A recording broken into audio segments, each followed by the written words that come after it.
మేస్త్రి గారు చెప్పండి. మా ఇంటి నుంచి రోడ్డు మీదకి వచ్చేదానికి మెట్లు కట్టాలా? దానికి ఎందుకు మెట్లు కట్టేది? ఏదో పనులు చేయండి, రోడ్డు మీదకి వచ్చేస్తారు. జోక్ చేసిన సర్లే. మెట్లు కట్టేదానికి ఎంత అవుతుందా?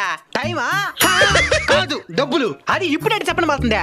ఇంటి దగ్గరకు వచ్చి డిస్టెన్స్ ఎంత ఉందో చూసుకుందా చెప్పడం అవుతుంది. సరే మా ఇంటికి పోదాం రండి. పదండి. ఇదే బా మా ఇల్లా. ఇక్కడ నుంచి ఏటవాలుగా ఇక్కడ దగ్గటాలన్నా రోడ్డు నుండి ప్రయాణాలు చేసేదానికి, కట్టడాలు కట్టుకునేదానికి కాదు. ఇక్కడ దగ్గర వెహికల్స్ పోయేదానికి కష్టమైపోతుందా? కష్టమైతే నీకెందుకో చెప్పు, నేతం కట్టు. అట్టంతా కట్నం ఆల్తావు. అప్పుడు పక్కింటోడు ఇక్కడ దాకా కట్టుకున్నాడా? వాడికి బుద్ధి లేదు, కట్టుకున్నాడు. నీకు బుద్ధి లే. వాడు కడుపు ఏది పెడితే తింటాడు, నువ్వు తింటావా? తింటాం. వాడు రేపేస్తాడు, నువ్వు కూడా వస్తావా? అయితే చెప్పినట్టున్నాడు. రోడ్డుకి ఇబ్బంది లేకుండా ఈ ఎడ్జికి కట్టుకోండి. అప్పుడు ఎంత పెద్ద బండి వచ్చినా ఈజీగా వెళ్ళిపోగలుగుతుంది, అందరికి మంచిది. పక్కింటోడు అక్కడ దాకా కట్టినప్పుడు ప్రశ్నించకుండా మీరు కూడా అదే తప్పు చేస్తానంటున్నారా? సారీ మేస్త్రి గారు, రోడ్డుకి ఇబ్బంది లేకుండా కట్టండి. ఇప్పుడు అందరికి నచ్చినారు.